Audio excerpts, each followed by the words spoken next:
मान लीजिए कि अगर ये वाला आपका गोला है, ठीक है, तो इस गोला में देखिए क्या क्या होता है। सबसे पहले बताइए क्या क्या होता है इस गोला में। देखिए इस जगह पे आपका जो होता है केंद्र होता है। केंद्र से जैसे कि आपका वृत्त होता है ना, ये वृत्त होता है क्या, मान लीजिए कि समझ लीजिए थोड़ा देर के लिए वृत्त है, ठीक है, तो वृत्त का जो आपका केंद्र होगा कहाँ पे होगा, तो बीचों बीच होता है, यहाँ पे होगा ना। उसके बाद क्या होता है कि एक लकीर अगर आप ऐसे खींच दीजिएगा तो वो क्या हो जाएगा, देखिए यहाँ से यहाँ तक ये आपका रेडियस हो जाता है, त्रिज्या होता है, ठीक है। तो आपको देखना है इसी में, अब देखिए इससे आप दर्पण कैसे बनाते हैं, ठीक है। तो इसको मुझे काटना है गोला को, तो हम दो तरह से काट सकते हैं। पहला ऐसे काट सकते हैं, ठीक है, और दूसरा इधर से काट सकते हैं, ठीक। इस काटने के बाद देखिए आपके पास दो हिस्सा बचेगा। कैसा कैसा हिस्सा बचेगा, तो देखिए आपको दिखाते हैं कैसा हिस्सा बचेगा, ठीक है। मान लीजिए कि पहले हम इधर वाला को काटे, ठीक है, इस साइड का हिस्सा काटे, तो देखिए कैसा हिस्सा बचता है आपके पास। देखिए आपका ऐसा फिगर बनेगा कटने के बाद, ठीक। तो ऐसा देखिए आपको ये अंदर धंसा हुआ फिगर है। दूसरा जो गोला काटिएगा तो आपका ऐसा उठा हुआ फिगर बनेगा। आपको बता कि अगर कोई गोला है उसको दो तरह से काट सकते हैं। इस गोला को आपको बताया तो इधर से भी काट सकते हैं और इधर से भी काट सकते हैं, ठीक है। तो चलिए हम इधर वाला भाग को लेकर चलिए, इस साइड का लेफ्ट राइट साइड वाला का। तो राइट साइड का भाग मान लीजिए ये वाला आपका जो यहाँ पे लिखा हुआ है, थोड़ा फिगर टेढ़ा उससे कोई दिक्कत नहीं, ठीक है। तो आपको देखना है कि इस फिगर में होता क्या क्या। तो पहली बात ये आपका जो फिगर ऐसा बना जो अंदर धंसा हुआ फिगर होगा वो अवतल दर्पण होता है, ठीक है, जिसका इस बाहरी एरिया पे पॉलिश किया रहता है ताकि प्रकाश जो यहाँ से रिफ्लेक्ट हो जाए टकरा के। रिफ्लेक्ट मतलब परावर्तन हो, मतलब ये हिस्सा इसका पॉलिश किया हुआ इस साइड का जहाँ पे भी हम कलर कर दिया आपका। देखिए इस दर्पण का आपका मुख्य मुख्य क्या क्या भाग होता है, ठीक है। तो पहली बात देखिए कि आपका जैसे वृत्त में केंद्र होता है ना, यहाँ बीचों बीच केंद्र होता है, उसी तरह कटने के बाद भी केंद्र बचा रहता है। तो मान लीजिए कि आपका यहाँ पे केंद्र होगा वृत्त का, ठीक, जहाँ पे अभी हम बिंदु दिए इस जगह पे केंद्र होगा। इस केंद्र से आपको एक लकीर को ऐसा खींच देना है, समझे। इस लकीर को खींच दीजिएगा। आप देखिए क्या किसको क्या कहते हैं, देखिए तो जो आपका केंद्र हो गया, फिगर बनाती जाइएगा आप लोग। इस केंद्र को कहते हैं सेंटर ऑफ कर्वेचर, ठीक है, मतलब वक्रता केंद्र। दूसरी बात की आप देखना है कि आपका जो रेखा जहाँ पे आपका ये दर्पण में टच हो रहा है, इस जहाँ पे इस टच हो रहा है इस बिंदु को देखिए, आपको घेर के दिखाते हैं। इस बिंदु को क्या बोलेंगे, इस बिंदु इस बिंदु को बोलेंगे हम लोग पोल, ठीक है। देखिए यहाँ पे पोल, पोल को हिंदी में कहते हैं ध्रुव, ठीक है। यहाँ इंग्लिश में पकड़ता है, क्या इंग्लिश लिखिएगा सेंटर ऑफ कर्वेचर, लिखिए ध्रुव को लिखिएगा इंग्लिश में पोल, और वक्रता के इंग्लिश लिखिएगा सेंटर ऑफ कर्वेचर। चलिए ठीक है। अब देखिए यहाँ से यहाँ तक एक लकीर है आपका, लकीर को क्या कहते हैं, इस लकीर को कहते हैं प्रधान अक्ष रेखा। लकीर कौन सा लकीर का बात करें हम, जो यहाँ से यहाँ तक जो आपका देखिए वक्रता केंद्र से पोल के बीच इस लकीर को आपको देख लेना, इसको कहते हैं हम लोग प्रधान अक्ष रेखा, रेखा, या प्रिंसिपल एक्सिस कहते हैं इंग्लिश में, जैसे लिखते हैं आप या हिंदी में कहते हैं प्रधान अक्ष रेखा, ठीक। अब देखिए आपका दो चीज यहाँ पे बचा, क्या बचा, तो फोकस, फोकल लेंथ, जैसे अब जो भी कहते हैं फोकस का एक वैसा वर्ड है जो सबको जानते हैं। तो देखिए फोकस क्या होता है, आपका इस वक्रता केंद्र से पोल के बीच का दूरी को अगर आप दो से भाग दीजिएगा ना, तो जहाँ पे हो, जैसे कि मान लीजिए यहाँ से लेकर यहाँ तक का दूरी आपका इस प्रधान अक्ष का, मैंने प्रिंसिपल एक्सिस का जो है आपका यहाँ से यहाँ तक का दूरी 10 है, तो 10 को 2 से भाग दी तो 5 हो गया, तो 5 मान लीजिए बीचों बीच आ गया। जहाँ पे बीचों बीच वाले एरिया को, मतलब कि पोल और वक्रता केंद्र के जो बिंदु है उसके बीच वाले एरिया को, इसको कहते हैं फोकस। देखिए फोकस यहाँ की वक्रता त्रिज्या बटे 2, ठीक है, ऐसे भी लिख सकते हैं, ये लिखे यहाँ तक। चलिए अब यहाँ के आगे पढ़िए। देखिए यहाँ पे जो पहला आपका पॉइंट था इसको कहते हैं पोल, ठीक। यहाँ पे इस वाले पॉइंट को कहते हैं वक्रता केंद्र, मतलब कि सेंटर ऑफ कर्वेचर। इस पूरे लकीर को जो मिलाता है उसको कहते हैं क्या, प्रिंसिपल एक्सिस, मतलब प्रधान अक्ष।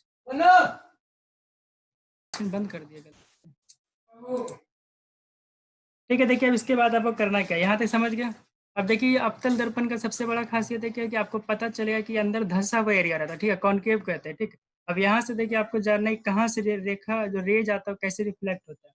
ये थोड़ा सा अवतल दर्पण का पहले परिभाषा लिख लीजिए। तो अवतल दर्पण मतलब कॉनकेव मिरर, लिखिए डैश दीजिए। देखिए जिस गोलीय दर्पण का परावर्तक तल, जिस गोलीय दर्पण का परावर्तक तल धंसा रहता है उसे अवतल दर्पण कहते हैं, समझ गया। अब देखिए परावर्तक तल किसको कहते हैं। चलिए जो इसको लिख लिए थे ना, चलिए देखिए यहाँ पे एक और दर्पण है। चलिए इसका पॉलिश वाला भाग एरिया है इधर।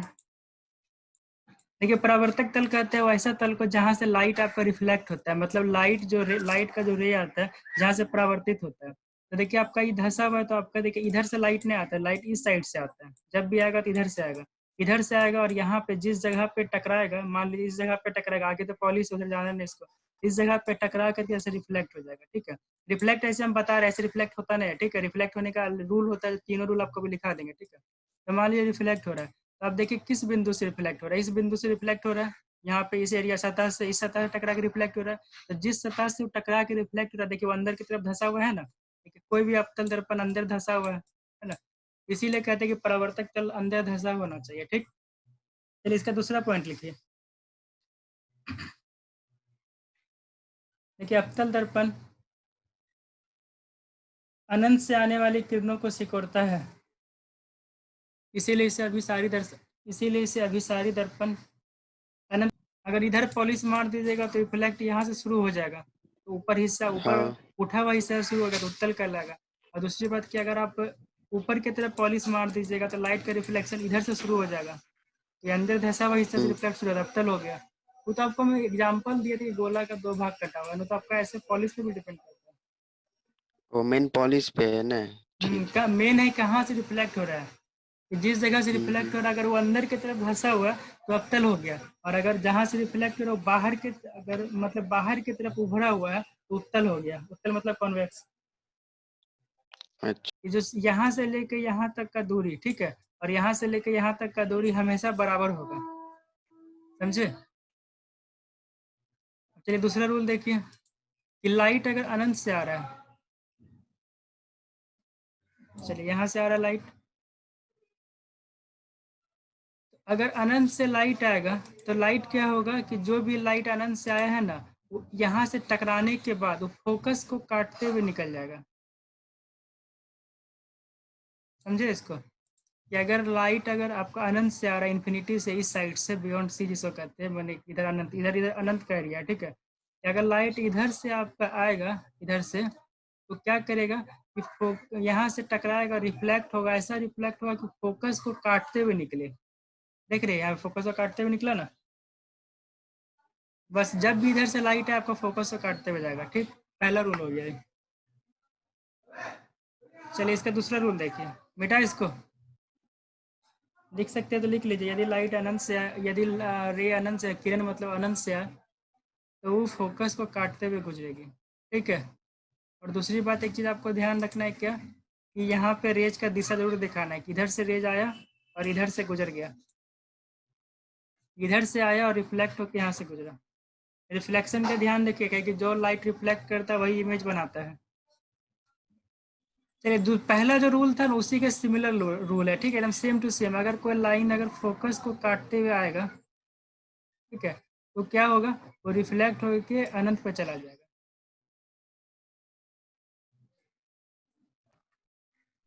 चलिए रूल नंबर 3 देखिए,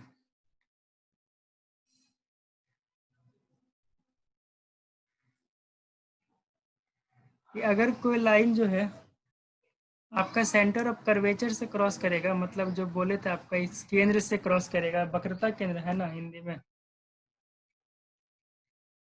हाँ वक्रता केंद्र, अगर इस वक्रता केंद्र से क्रॉस करेगा, ठीक है, मतलब लाइट अगर वक्रता के सेंटर ऑफ कर्वेचर से गुजरेगा तो क्या होगा, यहाँ से टकरा के रिफ्लेक्ट होगा, और जिस पाथ से वो आया है, मतलब जैसे वो काटते हुए उसको आया एकदम उसी को सेम टू सेम काटते हुए वापस चला जाएगा। मतलब कि अगर इस रोड से आया है, उस सेंटर ऑफ कर्वेचर को काटा, तो वापस उस सेंटर ऑफ कर्वेचर को काटते ही गुजरेगा। ठीक है, सेम एकदम जाएगा, जिस मतलब पाथ सेम रहेगा उसका। ये 3 रूल है जिससे आपका दर्पण में जितना भी बनता है कि वस्तु अनंत पर है, फोकस पे है, कहाँ है, नहीं है, सब उसी से बनता है। अगर कोई रेखा जो है वक्रता केंद्र को काटते हुए आ करके अवतल दर्पण के सतह पे टकराया, ठीक है, तो यहाँ से परावर्तित होकर वापस इसी रास्ते से वक्रता केंद्र को काटते हुए गुजर जाएगी। बस यही लिखना था। से वो वापस आता है। चलिए देखिए अब आपको क्वेश्चन एग्जाम में कैसे आता है, देखिए तो आप अपना अक्सर आप एग्जाम में देखेंगे न्यूमेरिकल के अलावा का बात करें, न्यूमेरिकल का बात नहीं कर रहे, कि आपसे पूछा जाए कि कोई वस्तु फोकस पे, अवतल दर्पण है जिसमें कोई वस्तु फोकस पे रखा हुआ है, तो उसका प्रतिबिंब कैसा बनेगा, वस्तु से छोटा, वस्तु से बड़ा, या फिर पूछता है कहाँ बनेगा, अनंत पर, या फिर पूछता है कि कैसा बनेगा, उसका मतलब नेचर ऑफ इमेज पूछता है कि क्या कहते हैं, इरेक्ट होगा कि रियल होगा कि इन्वर्टेड होगा, ये सब पूछता है आपसे, ठीक है। ऐसा क्वेश्चन कौन कौन अपने एग्जाम में देखे सच्ची बताइए, कौन कौन देख के छोड़े भी बताइए। देखिए अगर आप लोग एग्जाम में ऐसा बना रहे हैं, ठीक है, तो आराम से क्या कीजिएगा कि ऐसा कोशिश कीजिएगा ना कि फोकस को है ना एकदम, जैसे कि यहाँ पे आपका सेंटर ऑफ कर्वेचर है, सबसे लास्ट लकीर सेंटर ऑफ कर्वेचर आपका एकदम बीचों बीच में फोकस को रखिएगा, ठीक है, एकदम अंदाज से कि ना ज्यादा उधर हो ना इधर हो, ठीक है, मतलब इधर और इधर का दूरी हमेशा बराबर होता है। यहाँ पे देखिए थोड़ा हल्का छोटा बड़ा हो गया, चलिए इस जगह को फोकस मान लिया, अंदाज पर रखिएगा ऐसा जगह, चलिए इस जगह को फोकस मानिए, ठीक है। इधर का लंबाई यहाँ से यहाँ तक और यहाँ से यहाँ तक का लंबाई एकदम बराबर होना चाहिए, तभी आपका आंसर सही आएगा, ठीक है। अगर अंदाज पे भी कीजिएगा तो हो जाता है, ऐसा कोई दिक्कत नहीं। चलिए तो हम क्या करेंगे, पहला जो ऑब्जेक्ट है ना वक्रता केंद्र पर रख देंगे। वक्रता केंद्र मतलब क्या, बोलिए, वक्रता केंद्र इंग्लिश क्या होता है, सेंटर ऑफ कर्वेचर, ठीक है। चलिए तो हम यहाँ पे ऑब्जेक्ट आपका रख दिए। जब भी आपको ऑब्जेक्ट रखना है तो ऐसे रखना है जैसे हम रखे, ठीक है। इसका चेहरा आपका ऊपर की तरफ रखना है, हमेशा आपको ऐसे एरो बना लेना है, तभी आपको पता चलेगा कि आपका जो है ना कि ऑब्जेक्ट सीधा बनेगा कि उल्टा बनेगा, ठीक। इसको नहीं बनेगा तो आपका दिक्कत होगा। चलिए फिगर का ऊपरी हिस्सा को ए मान लीजिए और नीचे वाले हिस्सा को बी मान लीजिए। अब देखिए फिगर को हमको ऐसा इसीलिए मानना है कि जब भी आपका मिरर के सामने ऑब्जेक्ट जो होता है मिरर के सामने होता है, इसलिए इधर ऑब्जेक्ट होगा नहीं आपका, जब भी होगा इधर लेफ्ट साइड होगा, ठीक है। दूसरी बात की हमको दूरी जो भी नापा जाता है सब पोल से नापा जाता है, खैर दूरी नापने की जरूरत नहीं हो तो आपका न्यूमेरिकल में काम आएगा। ये ठीक है, हमको इसका फिगर बनाना है कि अगर वस्तु मेरा वक्रता केंद्र पे है तो उसका जो है उसका मतलब कि जो ऑब्जेक्ट है आपका वो वक्रता केंद्र पे अगर खड़ा है मिरर के सामने, तो उसका जो इमेज बनेगा मतलब कि मिरर में कहाँ पे बनेगा, ठीक है, यही आपसे पूछा जाता है क्वेश्चन। तो कैसा बनेगा, वास्तविक होगा कि उल्टा, अति वास्तविक होगा कि उल्टा होगा। तो एक चीज आपको ध्यान रखना, देखिए आपको बताते हैं क्या क्या। पहली बात तो हमको इसका एक हेड को लेना है और यहाँ से एक रेज को लाना है, ठीक। हमेशा ऐसा होगा आपका, रे इधर से ही आएगा, ठीक है। अब रे देखिए आपका इधर से आया इन्फिनिटी से, मान लीजिए रे इधर से आता होगा, ठीक है, कहीं से भी, हमको इधर से मतलब नहीं, जहाँ से मतलब था वहां से रे से कन्वर्ट किया, हम यहाँ से मतलब यहीं से गिने, ठीक है। एक रे आपका इन्फिनिटी से आया इसके हेड को टच करते हुए और यहाँ पे अवतल दर्पण के परावर्तक सतह पर टकराया, ठीक है। अब आप बताइए कि यहाँ पे रिफ्लेक्शन जो यहाँ पे होगा कहाँ जाएगा टकराने के बाद, रे किधर जाएगा बताइए तो, कोई एक आदमी बता सकते ये हैं। बीच से कटते हुए फोकस आपसे फोकस से कट करेगा। हाँ आप, हाँ कहे कि अगर रे इन्फिनिटी से आया तो फोकस को काटते हुए गुजरेगा, या अभी आपको जस्ट बताया, चलिए फोकस को काटते हुए आपका रे गुजर गया, ठीक। कोई दिक्कत है यहाँ पे, नहीं ना। चलिए अब दूसरा है क्या कि आपको भी बताया गया था कि अब दूसरी बात, एक चीज आपको ध्यान रखना है कि जब भी आपको इमेज बनाना है तो आपको कम से कम तो दो रे चाहिए, एक रे से आपका इमेज नहीं बनता है, तो दूसरा रे लेके चलिए फिर से इसका हेड टच कराइए। अब देखिए यहाँ पे एक जगह बचा हुआ है कि इस रे को लाएंगे और ये फोकस से टकराते हुए गुजार देंगे, फोकस को काटते हुए गुजार देंगे, ठीक है। दोनों रे आपका इसका हेड टच हो गया, हेड टच करवाना है। तो अब अगर ये रेखा जो फोकस को काटते हुए गुजरा तो कहाँ से वापस यहाँ पे, सॉरी, अगर यहाँ से फोकस को काटते हुए रे अगर आके अवतल दर्पण के परावर्तक सतह पे टकराया तो किधर जाएगा बताइए, अनंत पे। कहाँ जाएगा। अनंत की हाँ अनंत पे, अनंत। ठीक, इधर पॉलिश है इधर, ठीक है। चलिए वो अनंत पे जाएगा, कह के बताया अगर फोकस को काटता है तो अनंत पे चला जाता है, ठीक है। चलिए अनंत को काटते हुए चला गया, कोई दिक्कत यहाँ पे, नहीं ना। चलिए दूसरी बात, अब आपको देखना है कि इमेज कैसा बना, तो देखिए सब कैसा बना, आराम से देखिए कैसा बना, ठीक है। थोड़ा सा इसके लेकर उल्टा पुल्ट हो सकता है। तो देखिए जिस जगह पे आपका कटेगा, जो आपका इमेज है, जहाँ पे रेखा है, जो रेखा अगर कटेगा उसी जगह पे इमेज बनेगा। देखिए आपका रेखा यहाँ पे कटा है तो ये इमेज यहीं पे बनेगा, ठीक है। इमेज कैसे बनेगा, काटिए, ठीक। हल्का टेढ़ा से कोई दिक्कत नहीं, कहे कि स्केल ने नहीं इसलिए हल्का सा भागा है। चलिए रे इधर है तो आपको इधर देखिए ऐसे बनाइए, जहाँ पे कटा वहीं पे इमेज बना है, ठीक है। अब आप देखिए इसको, देखिए अब आपका देखिए सारा का सारा आंसर आपके पास मिल जाएगा। देखिए कैसे मिल जाएगा। पहली बात, आपको ऑब्जेक्ट कहाँ था, वक्रता केंद्र पे था, सी पे था। आपका इमेज कहाँ बना, देखिए सी पे बना। अगर आपका वस्तु वक्रता केंद्र पे था, उसका जो प्रतिबिंब बना भी वक्रता केंद्र पे बना, ठीक है। मैंने वस्तु सी पे था तो उसका इमेज भी सी पे बना है ना, सी पे। ये हल्का सा टेढ़ा इसीलिए भागा का है कि यहाँ पे नापने में कहीं हल्का फल्का गलती हुआ होगा, ठीक है। क्योंकि देखिए सी यहाँ पे तो हम हल्का सा गुजार दीजिए, थोड़ा सा हल्का फुल्का आगे भागा। स्केल से बनाइएगा नाप के तो कभी ना भागेगा, जब भी बनेगा तो यहीं पे बनेगा, ठीक है। अब देखिए आपको बताना है कि वस्तु का साइज क्या है। तो अब देखिए साइज देख रहे हैं लगभग बराबर नहीं है, यहाँ से यहाँ तक जितना साइज इस रेखा का उतना साइज इस रेखा का भी है ना, तो क्या होगा कि वस्तु का जो है बराबर बनेगा, प्रतिबिंब क्या होगा वस्तु के बराबर होगा, मतलब समान आकार का होगा। तो पहला लिखिए स्थिति में, प्रतिबिंब की स्थिति में लिखिए, इसको फिगर का स्क्रीनशॉट लीजिए, प्रतिबिंब की स्थिति में लिखिए। पहले लिखिएगा वस्तु की स्थिति, कॉलम बनाइएगा, ठीक है। कॉलम कैसे बनाना है, प्रतिबिंब की स्थिति में। हाँ, पहला वस्तु का स्थिति था, दूसरा प्रतिबिंब का स्थिति था। प्रतिबिंब मतलब इमेज जो बन रहा है आपका। तीसरा था क्या कि प्रतिबिंब की प्रकृति मतलब किस ढंग का, और चौथा में लिखना आकार, ठीक है। चलिए पहला में लिखिए, पहला में कहाँ रखे थे हम लोग प्रतिबिंब को, वक्रता केंद्र पर रखे थे, तो यहाँ लिखिए वस्तु की स्थिति में लिखिए वक्रता केंद्र पर। बोलिए। बोले तो थे, पहला में वस्तु की स्थिति, दूसरा में प्रतिबिंब की स्थिति। वो ना उसका अब लिखाइए ना।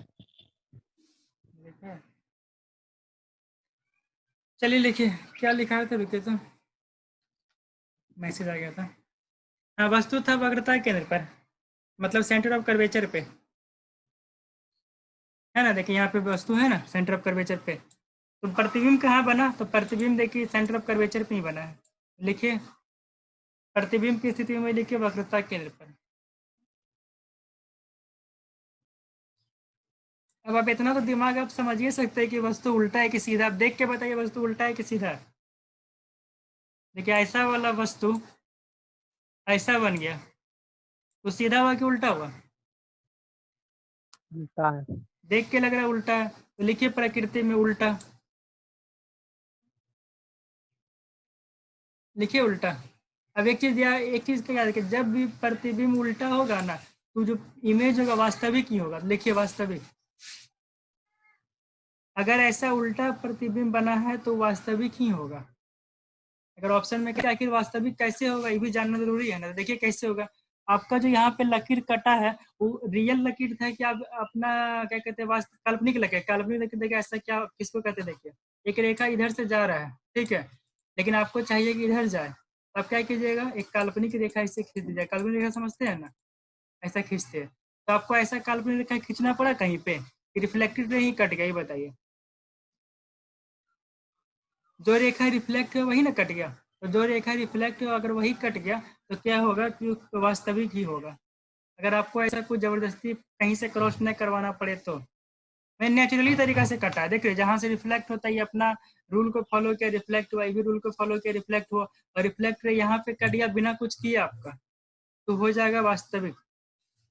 और कब होगा इमेजिनरी बताएंगे, इसीलिए अभी तब तक के लिए जब तक आपको क्लियर ना हो जाए कि किसको कहते हैं काल्पनिक किसको कहते हैं वास्तविक, तब तक याद रखिए कि अगर आपका जो इमेज है वो वाला अगर उल्टा इमेज है तो इमेज हमेशा वास्तविक होगा। इंग्लिश में लिखना चाहते हैं तो लिख लीजिए रियल। ऐसा रखा हुआ आपका ऑब्जेक्ट ऐसा रखा हुआ था ना ऊपर की तरफ एरो वाला, और इमेज बना कैसे नीचे की तरफ एरो वाला, तो उल्टा हुआ कि सीधा हुआ। देखिए ऐसा फोटो से आपका ऐसा फोटो बन रहा है, तो सीधा हुआ कि उल्टा हुआ, उल्टा हुआ।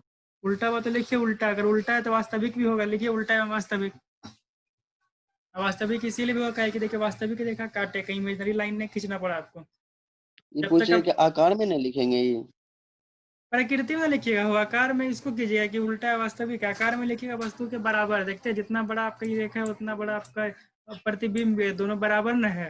आकार में लिखिएगा समान आकार का, या फिर वस्तु के बराबर। हमको लगता है कहीं चल गया था, पूरा तो बताया आपको तोड़ तोड़ के। चलिए अच्छा इसको देखिए, इसमें किसी को कोई दिक्कत है तो बताइए। इसके बहुत सारे इमेज आपको बनाना है, अभी अलग अलग जगह पर, कैनन पर, वक्रता केंद्र पर, फोकस पे, इधर उधर बहुत जगह बनाना है।